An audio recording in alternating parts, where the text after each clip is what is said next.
बहू या नौकरानी। पूरे 4 साल बाद करण लंदन से लौटा था। लंदन में एक ब्यूटी प्रोडक्ट्स बनाने वाली कंपनी के लिए करण काम करता था। करण अपने देश अपने घर लौटकर काफी खुश था। एयरपोर्ट पर उतरते ही उसकी नजरें अपने परिवार वालों को खोजने लगी। जल्दी ही उसे अपने माँ बाप, भाई भाभी, बड़ी बहन और खुद की 3 साल की बच्ची भी एयरपोर्ट पर खड़ी नजर आई। लेकिन उसकी नजरें आशा को खोज रही थीं।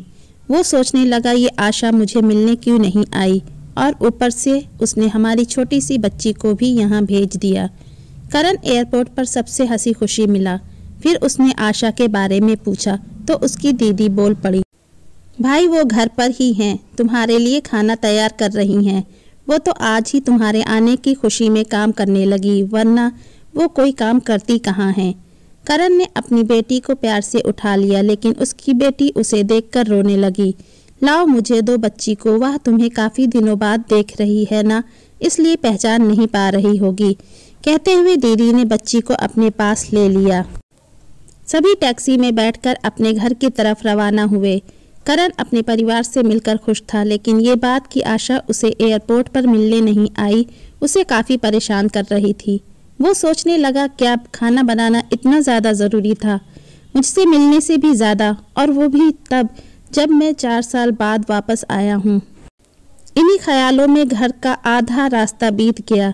अब उसकी बच्ची उसे देखकर रो नहीं रही थी, इसलिए करण उसके साथ खेलने लगा। बाकी का आधा रास्ता भी खत्म हुआ और सब घर पहुंच गए। गाड़ी की आवाज़ सुन आशा बालकनी में आकर खड़ी हो गई और करण की तरफ देखने लगी। करण भी जैसे ही गाड़ी से उतरा, उसने पहले दरवाजे की तरफ और बाद में बालकनी की तरफ नजरें घुमाई, जैसे वह आशा को ही देखना चाहता हो। करण से नजरें मिलते ही आशा के चेहरे पर मुस्कान झलक पड़ी। करण भी उसे देखकर हल्के से मुस्कुरा दिया।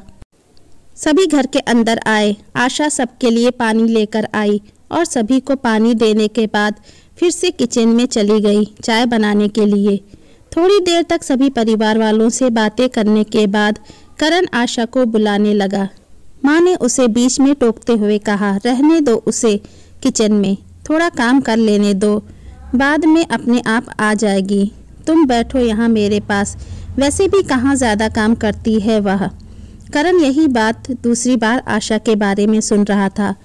अब उसने सोचा कि मेरे परिवार वाले मुझसे झूठ थोड़ी बोलेंगे, हर दिन नहीं होता होगा उसको इतना काम, आज थोड़ा सा है, करने देते हैं, बाद में उससे बात कर लूँगा। करण अपने परिवार वालों से बातचीत में मगन हो गया। एक के बाद एक रिश्तेदार और पड़ोसी उसको मिलने आते रहे और आशा को किचन से बाहर निकलने का समय ही नहीं मिला। सभी के लिए चाय बनाना, नाश्ता बनाना, यही करते करते शाम हो गई। शाम होते ही अकेली आशा इस बड़े से परिवार का खाना बनाने में जुट गई। 2 घंटे बाद सभी परिवार वाले खाना खाने के लिए डाइनिंग टेबल पर बैठे थे, सिवा आशा के। करण चाहता था कि आशा भी उसके साथ बैठकर खाना खाए, लेकिन फिर माँ ने कहा, अगर वह भी खाना बैठ जाएगी खाने तो सबको परोसेगा कौन। सभी के खाना खाने के बाद आशा ने अकेले खाना खाया। रात को सोने के वक्त करण और आशा अच्छे से मिल पाए। करण आशा के साथ काफ़ी बातें करना चाहता था, लेकिन वह उसके चेहरे पर थकान और नींद अच्छे से देख सकता, इसलिए उसने आशा को परेशान न करने का फैसला किया और उसे सोने दिया। आशा सोने ही वाली थी कि उसकी छोटी बच्ची रोने लगी, तो वह तुरंत उठकर उसे दूध पिलाने के लिए चली गई। करण कब सो गया उसे पता ही नहीं चला। जब सुबह बच्ची की रोने की आवाज़ आने लगी तो वह उठा और आशा को पुकारने लगा। जब आशा पास नहीं दिखी तो उसने बच्ची को चुप कराया और फिर से सुला दिया।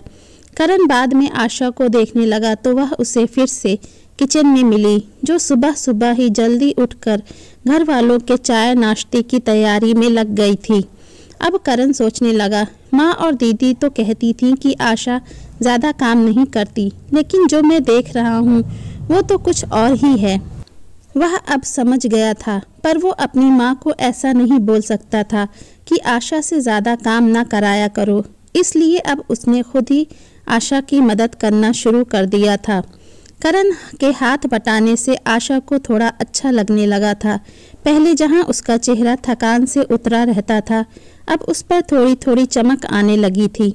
करण ने कुछ दिनों में ही ये महसूस कर लिया था कि आशा अब वो आशा नहीं रही थी जिसे करण शादी करके लाया था। वो तो कोई और थी जो तोते की तरह बोलती थी, और ये आशा तो बिल्कुल चुप है, गुमसुम है। ऐसा लगता है जैसे किसी के दबाव में हो, किसी डर की वजह से सहमी हुई हो। करण आशा को उसके काम में और ज़्यादा मदद करने लगा। करण का ऐसा व्यवहार अब घर वालों को खटकने लगा। घर के सभी बड़ों और उसकी दीदी ने मिलकर करण को समझाया, तुम अपनी बीवी की मदद करते हो, उससे हमें कोई ऐतराज़ नहीं है, लेकिन तुम्हें भी एक हद तक ही ऐसा करना चाहिए। जब तक कोई तुम्हें ऐसा करता ना देख रहा हो तब तक सब ठीक है, लेकिन जब कोई तुम्हें बीवी के होते हुए बर्तन धोते देखे तो वो अच्छा थोड़े ही न लगता है। और सोचो, आगे चलकर आशा को तुम्हारे हेल्प की आदत पड़ गई तो तुम्हारा अपना काम में ध्यान लगना मुश्किल हो जाएगा। करण हमेशा से ही अपने परिवार वालों की बात मानता आया था। जिस तरह से सबने करण को समझाया था, करण भी उनकी बातों में आ गया। अब करण आशा की मदद करने से कतराता था। कभी कभार वह बच्ची के लिए दूध गर्म कर लिया करता था, उससे ज़्यादा कुछ नहीं। घर वालों ने करण को विदेश जाने से मना कर दिया और कहा कि यहीं पर कुछ काम कर लो। करण ने अब घर से ही ब्यूटी प्रोडक्ट्स ऑनलाइन बेचना शुरू कर दिए। उसका परिवार भी बढ़ गया। अब उसे 2 बेटियां और 1 बेटा था। दोनों बेटियां स्कूल जाने लगी थीं, लेकिन बेटा अभी भी छोटा था। जितना करण कमाता था उतना सबके लिए काफ़ी ना था। काफ़ी सोच विचार करने के बाद करण ने यह फैसला किया कि वह अब आशा के साथ शहर में जाकर रहेगा, जहां पर आशा भी काम कर पाएगी और वह घर से ही अपने ब्यूटी प्रोडक्ट्स बेचना शुरू रखेगा। इस तरह से वे अपने पैसों की तंगी को पूरी करेंगे। परिवार वालों ने भी करण को इजाज़त दे दी। करण चाहता था कि माँ भी उसके साथ रहे, लेकिन माँ को शहर में आना मंजूर ना था। माँ बड़े भाई के साथ ही रहने लगी। शहर में अब आशा नौकरी करती और करण घर से ही ऑनलाइन अपने प्रोडक्ट्स बेचता। कई साल ऐसे ही बीत गए। आशा घर का काम और बाद में बाहर का काम करके पहले से भी ज़्यादा थकी थकी रहने लगी। परिवार वालों की करण के दिमाग में डाली बातें अभी भी उस पर असर करती थी। वह यहाँ पर भी आशा का हाथ न बटाया करता। करण अब दिन रात अपने प्रोडक्ट्स बेचने में ही मशरूफ़ रहता। कभी कभी आशा उससे कहती कि मुझे अच्छा नहीं महसूस हो रहा है, मुझे डॉक्टर के पास ले चलो। वो हाँ कह देता, लेकिन अपने काम में इतना खो जाता कि कभी उसको डॉक्टर के पास ले ही नहीं जाता। आशा तो बीमार थी, लेकिन एक बार करण बहुत ज़्यादा बीमार हो गया। इतना बीमार हो गया कि उसे अस्पताल में भर्ती करवाना पड़ा। अस्पताल में करण के पास सिर्फ आशा थी और कोई नहीं। इतना बीमार होने के बाद भी उसके परिवार वाले सिर्फ उससे मिलकर वापस अपने घर चले गए थे। उसका सहारा बनने के लिए, उसकी तकलीफ़ बांटने के लिए कोई भी उसके साथ नहीं था। बिस्तर पर पड़े और शारीरिक तकलीफ से गुजर रहे करण को अपनों का ऐसा व्यवहार बहुत तकलीफ दे रहा था। फिर वह सोचता कि उसने भी तो आशा के साथ जिंदगी भर यही किया है। क्या वो आशा का जीवन साथी सिर्फ नाम का ही नहीं था? जब साथ देने की बारी आती थी तो उसने दूसरों के बहकावे में आकर उससे किनारा कर लिया था। यहाँ तक कि आशा के खुद अपने मुंह से कहने के बाद भी उसकी तकलीफ को वो नज़रअंदाज करता आया था। करण को अब अपना दर्द आशा के दर्द के आगे मामूली सा लगने लगा। उसके दर्द को ना बांटकर उसने बहुत बड़ा गुनाह किया हो, ऐसा उसे लगने लगा। पश्चाताप के आंसू करण की आंखों से बहने लगे। उसने अपनी सारी गलतियों और गुनाहों के लिए आशा से माफ़ी मांगी।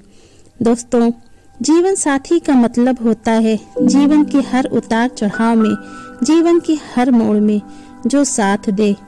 साथ होने और साथ देने में उतना ही फर्क होता है जितना सिर्फ वादा करने में और सचमुच वादा निभाने में होता है। दोस्तों, आपकी बीवी आपकी जीवन संगिनी है। आपके हर सुख दुख में आपका साथ निभाती है। वो आपके घर की रानी है, उसे नौकरानी मत बनाइए। मेरी ये कहानी आपको कैसी लगी प्लीज़ हमें कमेंट करके ज़रूर बताइए। और हाँ, मेरे चैनल को लाइक और सब्सक्राइब करना मत भूलिए। धन्यवाद।